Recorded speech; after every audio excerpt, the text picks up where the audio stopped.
नमस्कार, आप देख रहे हैं टीएनपी न्यूज। मैं हूं आपके साथ दीपिका ओझा। चलिए शुरुआत करते हैं खबरों की। सीएम योगी की अध्यक्षता में कैबिनेट की बैठक हुई। बैठक में कई अहम फैसले लिए गए, साथ ही कई महत्वपूर्ण प्रस्तावों पर मुहर भी लगाई गई है। बता दें कि बैठक में 13 अहम प्रस्तावों पर मुहर लगाई गई है। राज्य में हवाई कनेक्टिविटी को विस्तार देते हुए 5 छोटे एयरपोर्ट विकसित किए जाने पर सहमति बन गई है। बता दें कि अलीगढ़, आजमगढ़, चित्रकूट, श्रावस्ती और सोनभद्र हवाई अड्डों के लिए समझौता किया गया है। इनके प्रबंधन और संचालन के लिए AAI से समझौता कर MOU किया गया है। बैठक में भातखंडे संगीत विश्वविद्यालय से जुड़ा प्रस्ताव भी पास हुआ है। भातखंडे संस्कृत विश्वविद्यालय बनाने के प्रस्ताव को भी हरी झंडी मिल गई है।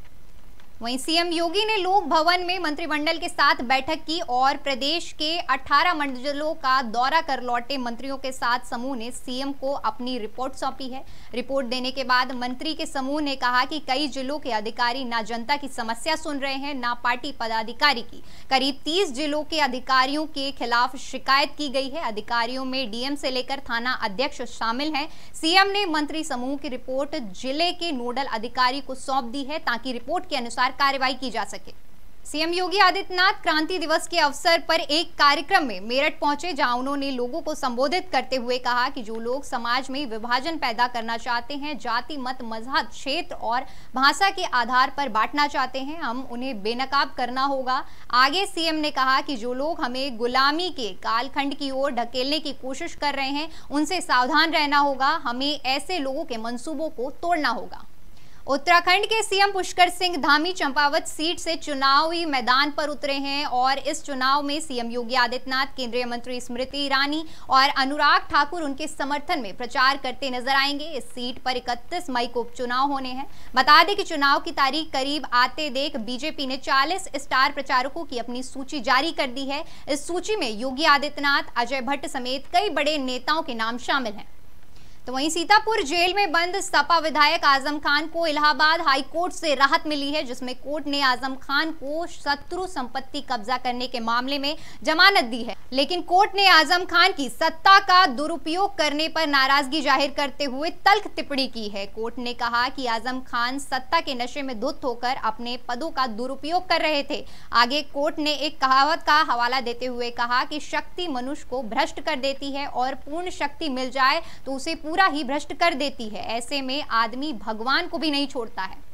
आजम खान के बाद अब उनकी पत्नी और बेटे की मुश्किलें बढ़ती दिख रही हैं। आजम के बेटे अब्दुल्ला आजम खान और पत्नी के खिलाफ गैर जमानती वारंट जारी कर दिए गए हैं। बता दें कि 2 जन्म प्रमाण पत्र के मामले में उनको MP MLA कोर्ट में पेश होना था, लेकिन दोनों गैर हाजिर रहे। इसके बाद उनके खिलाफ कोर्ट ने गैर जमानती वारंट जारी कर दिए हैं। इस पूरे मामले की सुनवाई 16 मई निर्धारित की गई है। इस तारीख से पहले दोनों को कोर्ट के सामने पेश होना होगा, वरना उनकी गिरफ्तारी हो सकती है। तो वहीं सुभाषपा अध्यक्ष और विधायक ओम प्रकाश राजभर पर केस दर्ज हो गया है। राजभर पर कुछ लड़कों के साथ मारपीट और गांव का माहौल बिगाड़ने का आरोप लगाया है। इससे पहले ओम प्रकाश राजभर ने अपने ऊपर हमले का आरोप लगाया था। बता दें कि गाजीपुर के गांव मनसपुर में रहने वाले विश्वकर्मा सिंह ने ओपी राजभर पर आरोप लगाया कि 10 मई को राजभर ने सड़क जाम करके गाड़ियों को खड़ा कर दिया और सरकारी चारागाह की जमीन को कब्जा करने की योजना को लेकर बैठक करने लगे। इसी दौरान जब उसके भतीजों ने गाड़ी को किनारे करने के लिए और जाने के लिए रास्ते की मांग की तो विवाद हो गया और सुभाषपा के समर्थक गाली देने लगे, मारपीट करने लगे। चलिए फिलहाल वक्त तो चला है एक छोटे से ब्रेक का।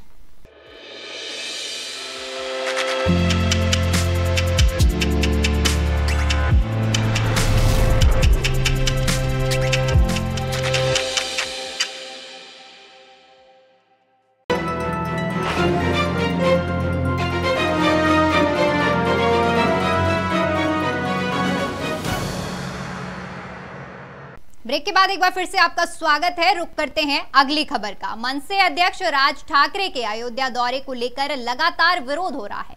इस बीच अयोध्या से बीजेपी सांसद लल्लू सिंह उनके समर्थन में उतरे।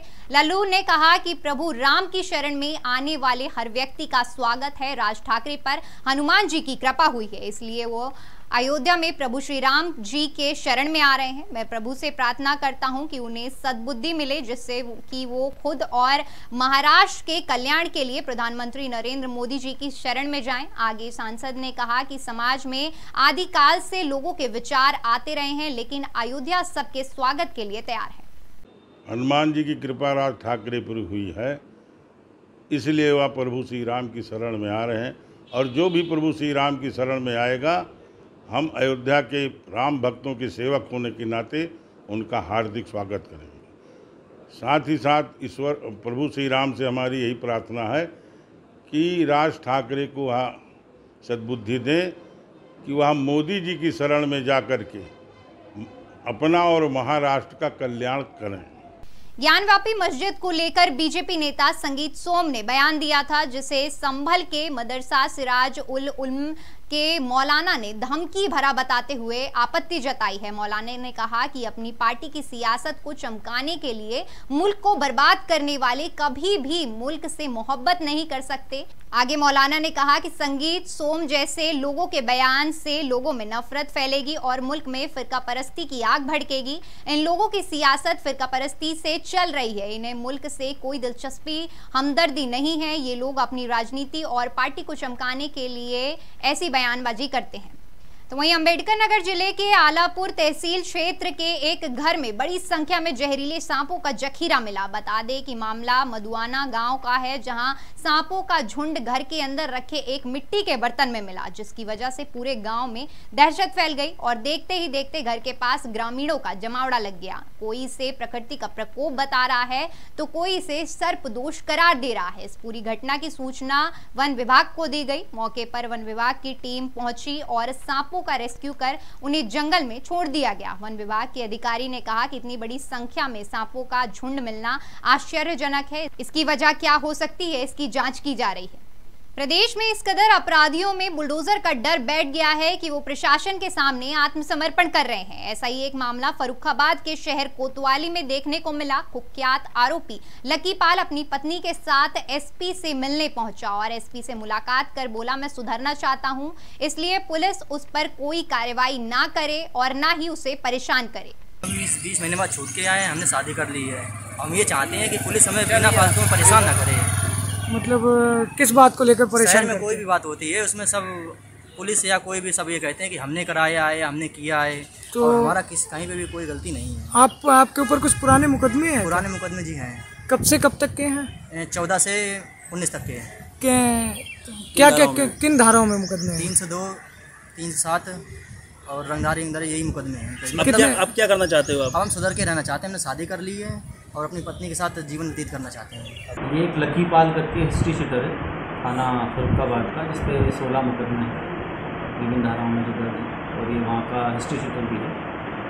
अभी हाल ही में ये जेल से निकला है और लगातार लोकल थाने के द्वारा इसकी मॉनिटरिंग भी की जा रही है।